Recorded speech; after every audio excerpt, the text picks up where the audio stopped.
안녕하세요. 고등학생 연년생 아이 둘 키우고 있는 40대 중반 여자입니다. 다른 대부분의 사람들이 그렇겠지만 시어머니하고는 좋은 기억이 하나도 없어요. 그냥 아들 귀한 줄만 알고 아들이 최고라고 여기시는 그런 분이시지요. 제가 시어머니 딸 자식으로 아들들한테 치여가며 산 것도 아닌데 며느리가 시어머니 아들 귀하게 여기는 게 무슨 상관인가 싶으신 분들도 계시겠지만 문제는 저희 아이들이 둘 다 딸이라는 데 있었습니다. 요즘 세상에 아들, 딸 그게 중요한가 싶었는데 저희 시어머니한테는 그게 아니었거든요.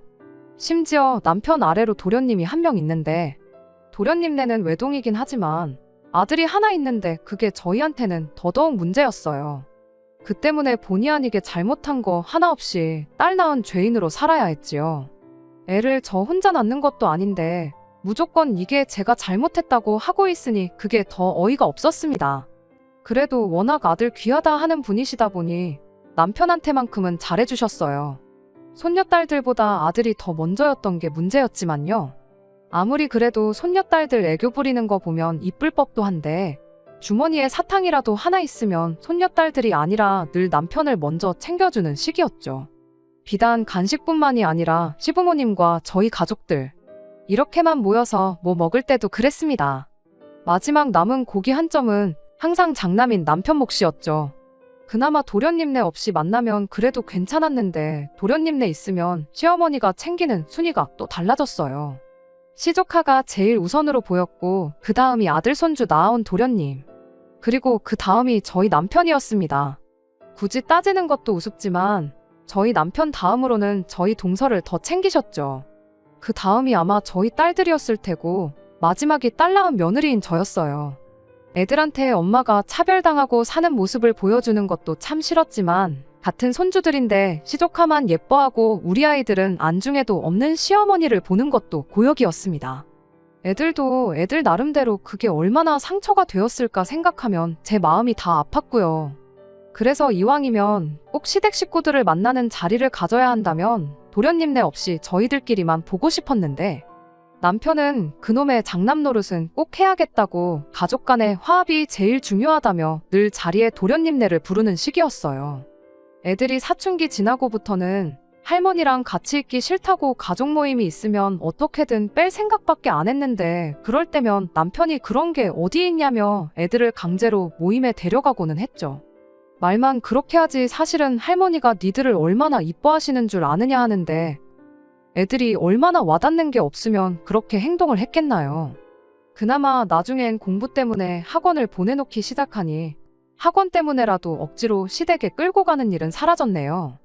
3년 전부터 아버님 건강 상태가 안 좋아지기 시작했어요. 작년부터는 병원 신세를 지셨죠. 그럴 때마다 시어머니는 공공연히 말했어요. 아버님 돌아가시고 돈 나오면 그 돈으로 우리 손자 공부도 시켜주고 유학도 보내줘야겠다고요. 이제는 저도 시어머니가 우리 애들한테는 관심도 없다는 사실이 너무 익숙했다 보니 기분 상할 일도 아니었습니다. 솔직히 기대도 안 했고요. 애들이나마 할머니가 그런 소리 할 때 같은 자리에 없었던 게 천만 다행이지 싶었을 뿐이었죠. 애들도 할머니가 시조카를 자기들보다 훨씬 더 아끼는 거 이미 잘 알지만 유학이 애들 앞에서 사탕 하나 더 주는 정도가 아니니까 말이에요. 이미 대놓고 시조카 유학 보내주겠다 선언을 하셨으니 그냥 그러시려나 보다 하고 덤덤하게 받아들이고 있었는데 그렇게 2달 전 아버님이 결국 돌아가시게 되었고 그로 인해 저희 집에 풍파가 일어나게 되었습니다. 남편이 시어머니를 집에 모셔오겠다고 대놓고 선언을 해버렸거든요. 그게 무슨 소리냐 했더니 시어머니 뜻이 그러하시답니다. 아버님 돌아가시고 혼자 지내기 적적하니 자식들 집에 들어와 사시겠다고요. 100번 양보해서 저도 노년기 우울증이 얼마나 위험한지 어디서 들어가지고 알고 있었다 보니 어머님이 아버님 돌아가신 허전함에 많이 외로우실 수도 있겠다 그렇게 생각은 들었어요. 하지만 이건 경우가 아니다 싶었죠. 아무리 남편이 장남이라고 하지만 장남이라고 해서 딱히 도련님하고 비교했을 때 뭐라도 더 하나 해주신 적 없으셨고 그 후로 도련님이 결혼해서 시조카 태어나고부터는 그나마도 2 아들 차별 없이 비슷하게 해주시던 게 사라지고 거의 모든 걸 도련님네에 올인하셨거든요. 어디 그뿐인가요? 바로 얼마 전까지도 아버님 돌아가시고 나서 나오는 돈으로 시조카 유학이니 어쩌니 하면서 그 돈까지도 전부 도련님네 쪽에 퍼줄 계획을 가지고 계신데, 자식들 집에 합가하시는 건 오케이지만 한다면 저희 집이 아니라 당연히 도련님네 집으로 들어가야 하는 거 아니겠어요? 이런 것까지 따지자니 좀 그렇지만 저희 집은 애도 둘이라 빈방도 없는데 도련님네는 외동이라 빈방도 하나 있고, 진짜로 시어머니가 유학까지 보내주시게 된다면 그땐 추가적으로 방이 하나 더 생기는 거잖아요. 남편도 시어머니가 도련님네 더 챙기는 거 알고 있으면 딱 부러지게 그렇게 말을 했어야지. 그놈의 장남자리가 밥 먹여주는 것도 아니고 장남 노릇을 해야겠다고 꼭 시어머니를 저희 집에 모셔오겠다니 정말 어이가 없었습니다. 애들도 대번에 싫다고 정색을 했어요.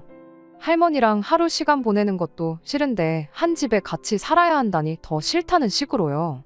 그랬더니 남편이 애들한테는 이러는 겁니다. 이참에 할머니랑 같이 살면서 친해지면 되는 거 아니냐고요. 애들이 불편한 기색을 숨기지 않으니 남편이 거기다 대고 할머니가 니네 사촌동생 유학 보내주기로 한 건 알고 있냐. 니들도 할머니랑 한 집에 살면서 이쁨 받고 그러면 유학도 보내주고 그러실 거다 하고 한마디 하는 거 아니겠어요? 애들이 그 말 듣고 대번에 정말 너무한다고 하고 방문 닫고 들어갔어요. 남편은 그걸 보더니 저한테 애들을 어떻게 가르쳤길래 저러냐고. 네가 평소에 시어머니 알기를 우습게 아니까 애들이 따라서 저러는 거 아니냐는 거예요. 제가 애들하고 할머니 사이를 이간질이라도 했다는 거냐 따지니 잘해서 이쁨 받으면 유학까지 보내준다는 말에 반응이 어떻게 저럴 수가 있냐고 속도 없는 소리를 하더라고요. 그나마 시어머니가 애들 앞에서만큼은 유학 이야기 안 꺼낸 게 참 다행이라고 생각했는데, 당신은 애아빠라는 인간이 그 정도 생각도 못하냐. 애들 입장에서 얼마나 박탈감 느끼는 일이겠냐. 그리고 어머님네가 무슨 재벌집도 아니고 잘 보이기만 한다고 해서 우리 애들까지 둘 다 유학 보내줄 여력이 있기는 하냐고. 아마 애들도 그건 알고 있을 거다 하고 얼토당토하는 소리 좀 하지 말라고 했어요. 그런데 그렇게 말하다 보니 자연스럽게 머릿속에서 이게 무슨 상황인지 대충 정리가 되기 시작하는 거예요. 사실 복잡하게 생각할 것도 없이 쉬운 문제였으니까요. 저희 시어머니 연립주택에 방 2칸짜리 집 얻어서 전세로 살고 계시거든요. 아버님이 숨겨놓은 재산이 있는 것도 아닐 테고 보아하니 아버님 돌아가시고 받는 보험금을 당신 노후자금으로 쓰는 게 아니고 그 돈으로 시조카 유학을 보내주겠다는 게 아닐까 싶고, 그렇게 되면 당연히 노후자금 쓸 돈이 없으니 전세금 빼가지고 그 돈으로 장남 집에 들어와 살려는 계획이구나 하는 생각이 들었어요. 퍼즐이 하나로 맞춰지듯 모든 게 딱딱 들어맞는 상황이었죠. 그 와중에 왜 도련님 집을 두고 굳이 우리 집으로 오시겠다 하는지는 모르겠지만 이게 아니고선 난데없이 남편이 시어머니를 모시겠다고 하는 게 설명이 되지 않았습니다.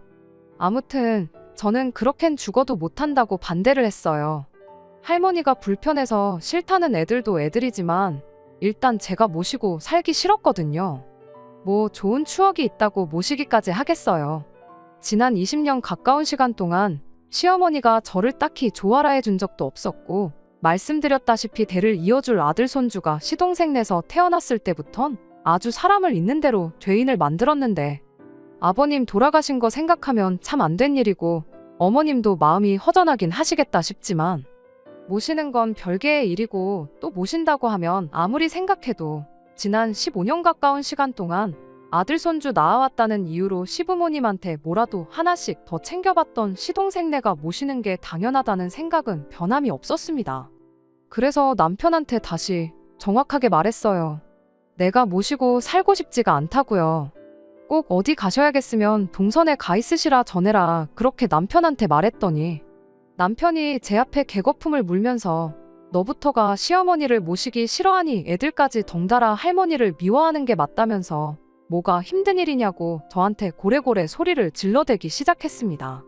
어머니가 앞으로 살아봐야 얼마나 더 사시겠냐고, 여지껏 자식들을 위해 희생만 하셨으니 이젠 자식들이 효도해야 하는 게 맞는 거 아니냐면서요. 어머니가 어디 아프셔서 병수발을 들어야 하는 것도 아니지 않냐, 그냥 밥 차릴 때 밥 한 공기 더 뜨고 숟가락 젓가락 하나 더 올리면 되는 거고, 빨래도 3, 4일에 한 번씩 몰아서 하는데 온 가족 세탁물 한 대 모아다 세탁하는 건데 어려울 게 뭐가 있냐는 거예요. 막말로 제가 전업주부였다면 그 말에 듣는 흉내라도 내줬을 텐데 똑같이 맞벌이하는 입장에 집안일도 육아도 그동안 거의 저 혼자 다 했는데 집에 입 하나 더 생기는 거지. 크게 달라지는 건 없지 않냐는 식으로 말하는 남편을 보니 어이가 없어서 말도 똑바로 나오지 않았어요. 그렇게 쉬운 거면 도련님네가 모셔도 되는 거 아니냐고, 그동안 우리가 시어머니한테 뭐 하나 제대로 받은 것도 없고 대접받은 것도 없는데 왜 그렇게 모시지 못해 안달이 났느냐고 따졌습니다. 그런데 그제서야 남편이 눈물까지 보이면서 바로 그게 이유라며 자기가 그렇게 시어머니를 모시고 살고 싶어하는 그 이유를 말해왔어요. 지난 과거 저희가 결혼하기 전에도 남편이 알게 모르게 시어머니한테서 도련님과 차별을 받아왔었답니다. 그 와중에 또 둘째가 외탁이라고 해서 둘째를 좀 더 편애를 하셨나 봐요. 그게 또 남편 어린 마음에는 나름 상처 아닌 상처였다고 해요. 그러다 알고 계신 대로 시동생네가 결혼을 하고 아이를 낳고 하면서 우리는 안겨드리지 못한 아들 손주까지 안겨드리자 그 후로는 아예 자기는 시어머니로부터 완전히 아웃이 되었다나요. 자기도 속이 없는 게 아닌데 어머니가 우리 애들 조카랑 두고 차별하면 얼마나 마음이 아팠는 줄 아느냐 하면서 찔찔 짜고 있는 겁니다. 그렇게 잘 알고 있으면 그럼 더더욱이 시어머니가 우리 집이 아니라 도련님네로 가야 하는 거 아니냐고 했어요. 당신 또한 좋은 추억이 없다면서 왜 굳이 시어머니를 우리 집으로 모시자고 고집을 부리는 거냐고 따졌더니 그 말에 남편이 한다는 소리가 이 기회가 어떻게 보면 어머니 생각을 고쳐먹게 만들어줄 마지막 기회나 마찬가지라는 겁니다. 그러니까 아버님이 돌아가시고 정서적으로나 경제적으로 힘들어하실 시어머니를 선뜻 우리 집에 모셔오면 시어머니도 그동안 너무 둘째네만 챙겨주고 편애했던 걸 조금은 후회하고 생각을 고쳐먹지 않으시겠냐는 거예요. 진짜 진정한 효자 자식은 여기 이렇게 따로 있었는데 그것도 몰라보고 애먼 집에 사랑을 쏟고 있었나, 분명히 지난 세월을 후회하실 게 아니겠냐는 거죠. 자기도 같은 아들로서 인정받고 싶다고 어떻게 보면 이게 마지막 기회라고 부탁 좀 한다는 겁니다. 애들 유학도 그렇대요. 시어머니가 모아놓은 재산이 많은 것도 아니고 이미 보내주기로 한시조카 유학 보내주고 나면 살고 계신 집 전세금 빼놓고는 개털인 거 알고 있지만 우리 집에 모시고 살게 되면 적어도 그 전세금은 가지고 들어오실 것 아니냐. 그럼 그 돈으로 유학까지는 아니더라도 학비라도 얼마 조금 보태주실 수도 있겠게 물어보겠답니다. 연애할 때는 물론이고 여지껏 아무리 슬픈 영화를 봐도 눈물 한 방울 찔끔 흘리는 걸 보여준 적 없는 남편이 저렇게 서럽게 말을 하고 있으니 얼마나 진심인지 다 느껴졌어요. 그래서 남편한테 한마디 건네줬습니다. 그렇게 어머님을 꼭 모셔야겠으면 모시고 살라고 말이에요. 당신이 그렇게 효심이 깊은지도 몰랐고 도련님 때문에 그렇게 마음에 상처가 있는 줄 몰랐다고요. 어머님 전세금까지 빼서 우리 애들 학비 대줘봐야 한두 학기 내주는 게 전부 아니겠냐고, 뭘 그 돈까지 건들 필요가 뭐가 있느냐 했죠. 애들이 방에서 저희들 이야기를 듣고 있었는지 제 말이 끝나기가 무섭게 뛰쳐나와가지고는 엄마까지 왜 이러냐며 난리법석을 떨기 시작했습니다. 남편은 애들한테 엄마 결정이니 니들도 따라야 하지 않겠냐며 어차피 이제 공부에 전념해야 되니까 둘이 같이 한 방을 써도 문제가 없겠다면서 누구 방을 시어머니한테 양보하겠느냐고 묻더라고요. 애들이 죽어라고 할머니가 가도 그 좋아하는 사촌 동생네 가면 되는 거지 왜 우리 집에 오셔야 하는 거냐고 목청껏 거부 의사를 표현해대는데 제가 애들 조용히 시키고 남편한테 한마디 했어요. 애들 방을 왜 비워주냐고요. 그 말에 애들도 남편도 동시에 조용해져서는 저를 쳐다보더라고요. 남편이 그럼 안방을 비워드리자는 거냐 아니면 어머니 보고 거실에 이부자리 깔아놓고 살라고 하자는 거냐 따져묻길래 남편한테 다시 한마디 했어요. 어머님이 우리 집에 오실 필요가 뭐가 있겠냐고, 당신이 어머님 댁으로 가면 모든 게 깔끔하게 해결되는 거 모르냐고 했죠. 당신 짐 챙기는 거야. 일단 급한 것들만 먼저 가지고 가고 필요한 건 이후에 내가 하나씩 보내줘도 되는 거니까 문제없지만 당장 밥하는 거랑 집안일하는 거 배우려면 시간이 좀 모자라겠다고 오늘 저녁부터 당신이 준비하는 걸로 하라고 했죠. 반찬이야 내가 할 때 좀 넉넉하게 해서 챙겨줄 테니 그런 부분은 걱정 말라고. 여의치 않으면 뭐 동네 마트에만 가도 간단하게 한 끼 해결할 만한 게 잔뜩인데 어려울 거 없겠다고. 요즘 세상이 많이 좋아져서 다행이라고 그렇게 한마디 해줬죠. 제 말이 끝나니까 할머니랑 같이 못 산다고 노래를 부르던 애들도 순식간에 조용해졌어요. 그런데 남편은 지금 무슨 소리를 하고 있는 거냐고, 지금 이게 뭔 소리냐 재차 따져묻더군요. 애들은 단번에 내가 무슨 말 하는지 이해한 것 같은데, 애들도 한 번에 이해하는 걸 당신은 어른이 되어서 이해를 못했냐고 타박을 해줬죠. 그리고 다시 처음부터 끝까지 설명을 해줬습니다. 당신이 어머님 모시고 살고 싶다고 하지 않았냐고요. 당신 말 맞다나 어머님이 앞으로 얼마나 더 사실지 모르는데 어머님 댁 가서 효도하고 싶은 만큼 하라고 했죠. 요즘 보면 기러기 아빠들도 많고 한데 그래도 같은 나라 안에 사는 게 어디냐고. 마음만 먹으면 언제든 만날 수 있는 가까운 거리 사는 게 오히려 다행 아니냐고 했어요. 그랬더니 대번에 남편이 농담 따먹기 하지 말라면서 어머니를 자기 혼자 어떻게 모시냐고 따지더군요. 그래서 곧바로 대답해줬지요. 당신이 뭐가 힘들게 있냐고 먼저 말하지 않았냐고요. 밥 먹을 때 숟가락 젓가락 하나씩만 더 올리면 되고 어차피 세탁도 다 같이 하는 거 집안일 하는데 바뀌는 거 하나 없지 않냐고요. 그 말 틀린 거 하나 없다고 그렇게 쉬운데 당신이라고 못할 게 있겠냐고 했죠. 빨래는 세탁기가 해주고 밥은 밥솥이 해주는데 당신은 손가락 하나만 까딱하면 되는 거 아니냐고요. 설마 설거지를 할 줄 모르는 건 아니지 하고 수세미 들고 세수하는 거랑 똑같다고 보면 된다고 거품으로 그릇에 대충 음식물 찌꺼기 제거했으면 그냥 물로 헹구면 그게 바로 설거지라고 알려줬어요. 그랬더니 남편이 그런 게 아니라 모시고 산다는 말의 뜻을 모르냐고 다시 따지고 들더라고요.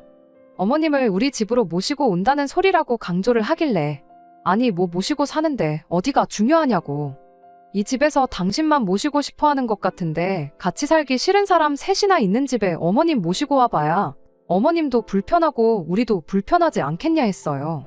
안 그래도 애들도 이제 고등학생, 이제 수능 준비다 뭐다 한참 중요한 시기인데 애들도 한참 예민해질 텐데 거기에 시어머니까지 있으면 집안에 바람 잘 날이 없겠지 않냐. 그냥 당신 혼자 시댁으로 가는 것만큼 깔끔한 방법이 또 없겠다 했습니다. 당신이 당신 입으로 그러지 않았냐고. 어머님한테 진짜 효자로 인정받고 싶다고. 진짜 효자를 두고 엄한 둘째한테 잘해줬구나 다시 생각하게 만들어주고 싶다고 하지 않았냐고요. 혼자 된 어머니 모시겠다고 처자식까지 내치는 것만큼 그 진심을 보여줄 방법이 또 있겠냐고 그렇게 되물었죠. 제 말이 끝나고 남편의 반응을 보니 남편은 잔뜩 똥 씹은 얼굴을 하고는 씩씩거리면서 아무 말도 하지 못하고 있었어요. 나는 어머님한테 이제 와서 진짜 며느리로 인정받고 싶은 마음도 없고 혹시나 나보고 대신 시어머니 모셔달라고 꺼낸 이야기였으면 그냥 여기까지만 하고 말라고 마지막으로 한마디 했죠.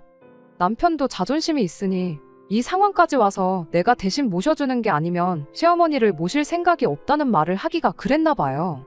당장 월요일 돼서 출근할 때 필요한 것들이랑 차키 챙겨가지고 나가더라고요. 차야 당장 없으면 불편하겠지만 시어머니 모시고 사는 것만 하겠나요?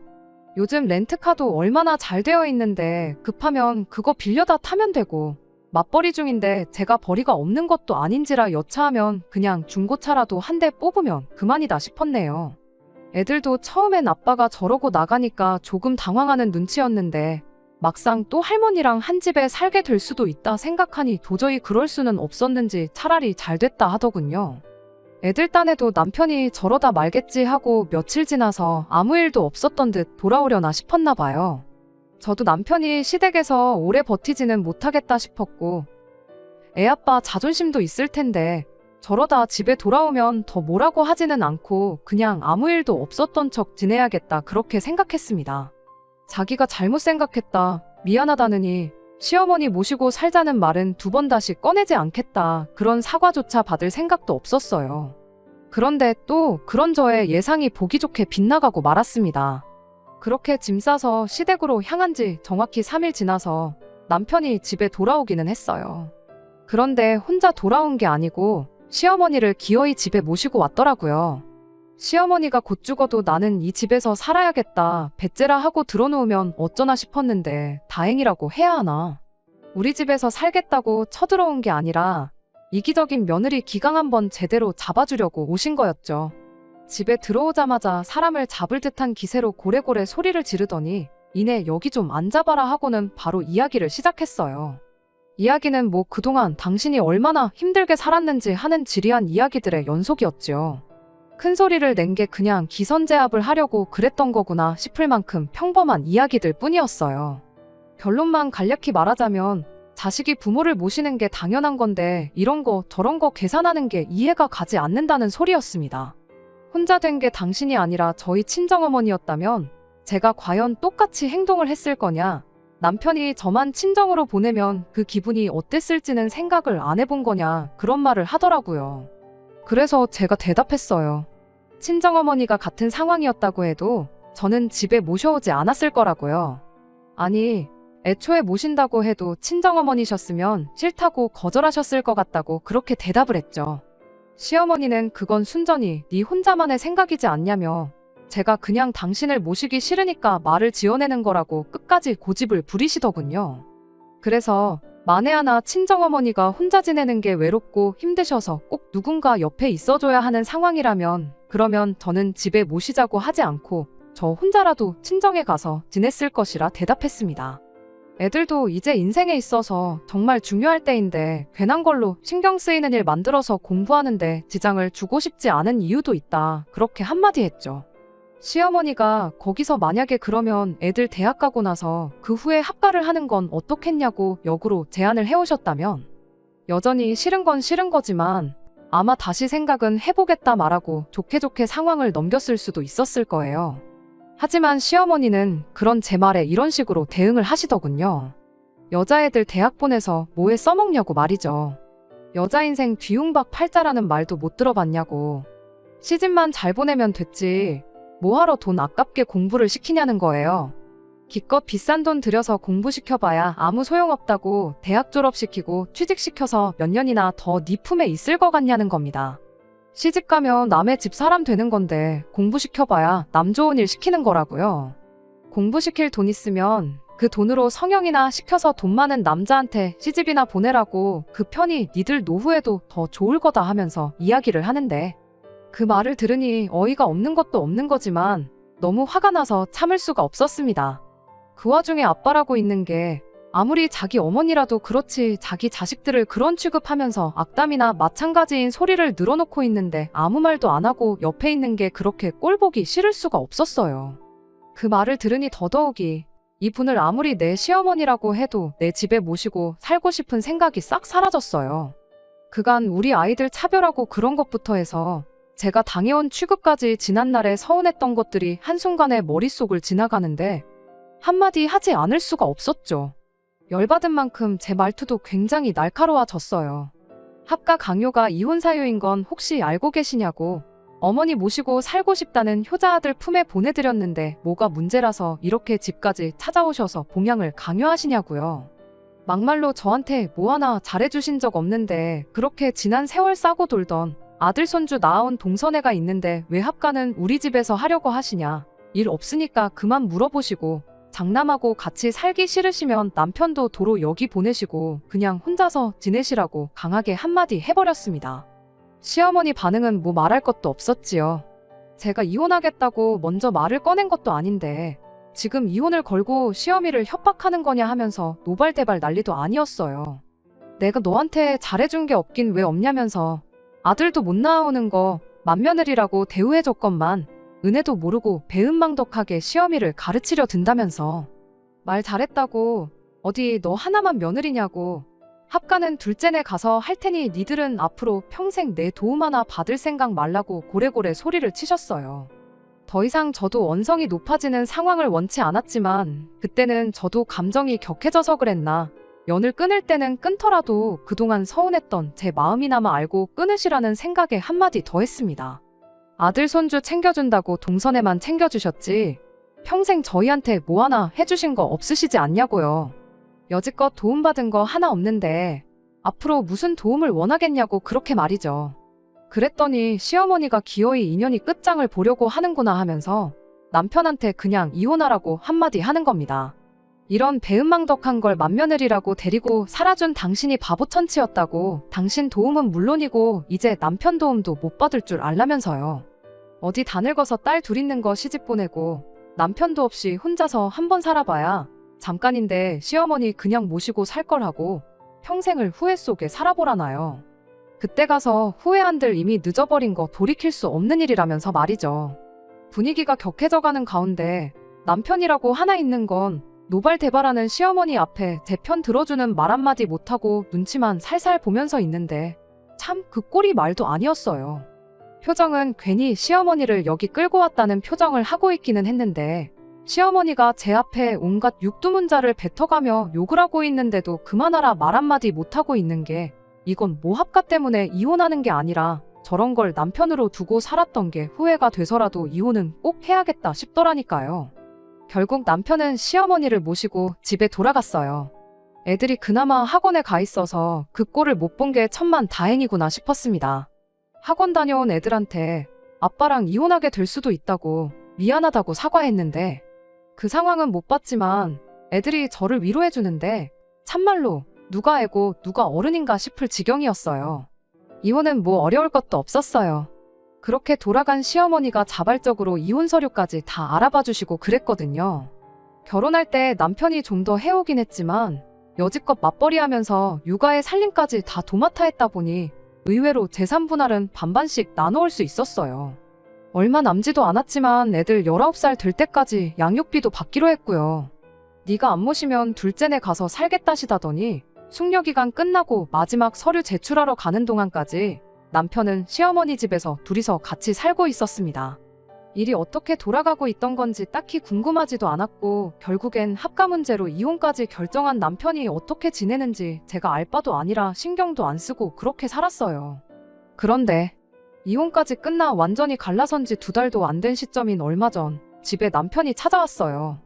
말은 애들 보고 싶어 왔다고 하는데 집에 갈 시간이 넘었는데도 애들한테 아빠가 좀 더 있으면 좋겠지 않냐느니 저한테는 자고 가면 안 되냐느니 하면서 질척대는 거예요. 똥마려운 강아지 마냥 무슨 말을 하고 싶은데 못하고 있는 게 너무 티가 나서 할 말 있으면 해보라고 말했죠. 그제서야 남편이 어떤 상황인지 말을 해주더군요. 일단 제 앞에 큰소리 친 대로 시동생네에 합가를 할 생각이었다나 봐요. 시어머니가 해준 게 워낙에 많아서 그런지 합가하자는 말에 선뜻 그렇게 하겠다고 나왔었나 보고요. 그런데 이제 시동생 입장에서는 남편이 조금 부담스럽긴 했는가 봅니다. 그런데 시어머니 고집에 그날 저한테 이혼당해서 평생 후회하면서 살라고 그렇게 고래고래 소리를 질러댔는데 이제 와서 둘째네 합가하겠다고 남편을 저한테 다시 보내는 게 조금 자존심이 상했었나 봐요. 남편도 혼자 살아야 되면 굳이 이혼까지 할 필요가 없었던 거니 난감한 상황이었고요. 그런데 의외로 동서가 시동생한테 괜찮다고 아주버님하고 같이 살아도 된다고 했다는 거예요. 허락까지 받았는데 왜 이혼하는 동안 따로 지냈던 거냐 물었더니 동서가 그래도 당장 합가하기는 그렇고 시간을 좀 달라고 했답니다. 그때는 그냥 들어와 살면 되는 거 시간까지 필요한 일인가 싶었는데 신세지게 되는 입장이었다 보니까 일단은 하자는 대로 하기로 했었나 봐요. 그런데 알고 보니 동서도 다 계획이 있던 거예요. 혼자 된 시어머니 모시고 사는 것도 버거운데 거기에 이혼당한 아주버님까지 딸려서 온다니 얼마나 싫었겠어요. 그래도 자식 공부시킬 생각에 거절을 못하고 그러라고 억지로 대답했던 거였죠. 왜 과거에 아버님 병 중에 시어머니가 했던 말이 있었잖아요. 아버님 돌아가시면 돈 나오는 걸로 아들 손주 유학 보내주겠다는 그 말이요. 거절했다간 아들 유학은 물 건너가는 일이구나 싶어서 일단 두 사람 다 들어와 살라 말하고 시간을 달라고 했던 겁니다. 그리고 시어머니와 남편이 시동생 집에 들어가게 되었을 때 시간을 달라고 했던 말의 의미를 알게 되었던 거죠. 동서가 시조카 데리고 같이 미국으로 가버렸거든요. 유학 자금이야 시어머니가 주기로 했으니까 도련님 기러기 아빠 만들어 놓고 그렇게 한국에 아들만 남겨놓고 보호자 자격으로 아이 데리고 같이 유학길에 올라버린 거죠. 귀하디 귀한 아들 손주 미래를 위한 일인데 거기다 대고 동서한테 당장 집에 돌아오지 않으면 애 유학도 없던 일이다 말도 꺼낼 수 없었다 보니 속수무책으로 동서의 계획에 당해버리고 말았던 거예요. 말년에 며느리 효도받으면서 편한 노후를 계획했던 시어머니는 졸지에 이혼당한 아들 하나, 기러기 아빠 된 아들 하나, 두 아들을 다시 품에 끼고 살게 돼버린 거죠. 애가 아직 중학생이니 대학교까지 생각하면 못해도 거의 10년은 더 있어야 할 텐데 솔직히 그때 가서 동서가 한국 돌아와서 시어머니를 모시고 살지도 모르는 일이었죠. 거기까지도 까마득한데 미국에서 애 10년 공부시키는 돈이 또 보통 많이 드는 일인가요? 시어머니가 해주기로 하긴 했지만 솔직히 아버님 보험금 나온 거 가지고는 택도 없는 액수였죠. 전세금까지 뺀다고 한들 1년치 학비랑 생활비 하고 나면 남는 것도 없을 텐데요. 그런데 그 와중에 시어머니가 남편한테 그랬답니다. 우리 애들 양육비 주는 거 끝나고 나면 시조카 유학비용도 같이 대라고요. 그리고 그때 돼서야 남편이 정신을 차렸나 봐요. 조강지 쳐버리고 자식 새끼 버리고 효자가 되는 길을 택한 게 잘못되었다는 걸 그때가 돼서 깨달은 거죠. 어머니 부양한다고 내 자식 버려두고 동생 자식 유학 비용을 내주게 생겼으니 무슨 생각에 이혼할 때까지 정신 못 차리고 그 길이 옳다고 생각하고 밀고 간 건지 자기도 이제 와서 후회가 된다는 겁니다. 이제 두 번 다시 시어머니 모시고 살자느니 하는 헛소리 안 하겠다고 다시 재결합하면 안 되겠냐고 울고불고 매달리는 거예요. 애들도 보고 있는데 무슨 대답을 해야 할지 정말 머리가 다 아파왔어요. 그래도 일단 아닌 건 아닌 거다 싶어서 자고 가겠다는 남편에게 나중에 다시 이야기하자 한마디 해주고 집으로 돌려보냈습니다. 애들도 이 상황을 다 알게 되었다 보니 다시 재결합하자는 남편의 제안을 애들 앞에서 거절하면 애들도 애들 나름대로 상처가 되지 않을까 싶어서 조심스러웠어요. 그런데 애들이 먼저 말을 해주더라고요. 아빠랑 다시 살아도 그만, 아니어도 그만이라고요. 자기들은 제 행복이 제일 우선이라나요? 그동안 자기들도 할머니한테 딸손 주라고 대놓고 차별당하면서 동시에 아들 못 낳아온 며느리라고 자기 엄마가 할머니한테 당해온 걸 보고 자라왔고 그러는 와중에 남편이 단 한 번도 제 편을 들어줬던 적이 없던 걸 너무나도 잘 알고 있다 보니 거기에 그것도 모자라 할머니 모시고 살겠다는 고집에 이혼까지 선택했는데 다시 합친다고 한들 제 인생이 행복해지지는 않을 것 같다는 거예요. 아빠를 생각하면 합치라고 하는 게 맞지만 엄마 생각하면 그게 아니라고. 적어도 아빠는 아빠 스스로 할머니를 선택한 거 아니냐, 다시 합치겠다는 것도 우리 때문이라기보단 그 와중에 사촌 동생, 그러니까 시조카 유학비부터 챙기는 할머니한테 실망해서 다시 돌아오고 싶다는 건데 돈 문제야 그쪽에서 그쪽 사람들끼리 다시 이야기하면 되는 거 아니겠냐. 그것만 아니면 아빠는 그 집에서 행복할 수 있는데 엄마는 혼자 사는 게 더 행복한 거 아니겠냐 하고는 어떤 결정을 해도 자기들은 제 편을 들어줄 테니 부담 갖지 말고 제 마음이 가는 대로 선택하라고 그렇게 한마디 해주대요. 복잡한 제 머릿속을 다른 사람도 아니고 아직도 애들이라고 생각했던 우리 딸들이 정리해줄 줄은 저도 생각 못했어요. 그렇게 한 3일 정도 혼자 생각을 하다가 결국 남편한테 다시 살림을 합칠 생각은 없다고 말했습니다. 남편은 몇 번을 저한테 다시 생각해보면 안 되겠냐, 정말 미안하고 자기 선택을 후회한다며 몇 번을 사과했어요. 그렇게 지금은 그냥 달에 2-3번씩 아이들하고 같이 해서 만나는 정도로 지내고 있습니다. 이야기 들어보니 그래도 시어머니가 밥은 챙겨주신다 하네요. 처음에는 이제 좀 편해지나 했더니 아들을 둘이나 돌려받을 줄은 몰랐다면서 며칠을 알아놓으셨었다는데 그래도 아들을 최고라 여기시는 분인데 당신 자식들 굶는 꼴은 볼 수가 없었는지 아직도 툴툴대시긴 하지만 끼니는 꼭 챙겨주신답니다. 그 또한 자업자득이라 생각해요. 며느리 부려먹으면서 편한 노후를 보내려다가 그 벌을 달게 받은 거 아니겠나요? 남편도 어차피 차려주는 밥 얻어먹을 거면 그 효심에 다 늙은 어머니 고생시키는 것보다야 저한테 얻어먹는 편이 더 나았을 거 아니겠나요? 아이들 시집가고 나면 남편 없이 혼자 지내게 된 걸 후회하게 될 거라 하셨는데 지금 당장만 두고 보면 그 어느 때보다 좋을 수가 없네요. 아마 그럴 일은 없겠지만 나중에 가서 남편과 다시 재결합을 할 수도 있는 거고 제 인생에 혹시나 새로운 인연이 찾아올 수도 있는 거고 아니면 혼자 지내더라도 후회 없이 행복한 노후를 즐기고 있을 수도 있는 거 아니겠나요? 앞일이 어떻게 될지는 모르지만 자업자득이라는 말이 괜히 있는 게 아니라는 걸 깨달은 지금 적어도 후회 없는 삶을 살기 위해 하루하루 최선을 다해서 살아볼 생각입니다. 끝까지 들어주셔서 감사합니다. 오늘의 사연은 여기까지입니다.